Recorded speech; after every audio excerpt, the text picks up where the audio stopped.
ওম শ্রী গণেশায় নমঃ। ওম নমঃ শিবায়। তো আমি আমার এই ভিডিওতে খুবই সংক্ষিপ্ত আলোচনা করতে চলেছি পয়লা শ্রাবণ 18 জুলাই শুক্রবার। আজ সূর্যোদয় 5:05 AM, সূর্যাস্ত 6:22 PM, কৃষ্ণপক্ষের অষ্টমী, অশ্বিনী নক্ষত্র, সুকর্মণ্য যোগ। আজ জন্মে মেষ রাশি, ক্ষত্রিয় বর্ণ, মতান্তরে বৈশ্যবর্ণ দেবগণ। অষ্টোত্তরী শুক্রের দশা ও বিংশোত্তরী কেতুর দশা। রাত্রি 1:51 গতে নরগণ, বিংশোত্তরী কেতুর দশা। আজ প্রতিটি রাশির শুভ শুভ কি ফল লাভ হবে সেই সম্পর্কে খুবই সংক্ষিপ্ত আলোচনা।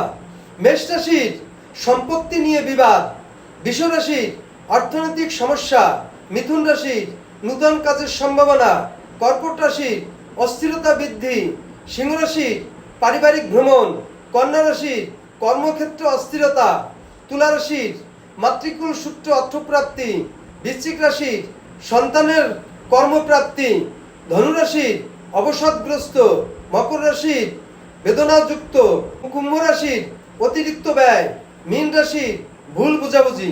তো বন্ধুরা, এই ছিল আমার এই ভিডিওর মূল সংক্ষিপ্ত আলোচনা। নমস্কার।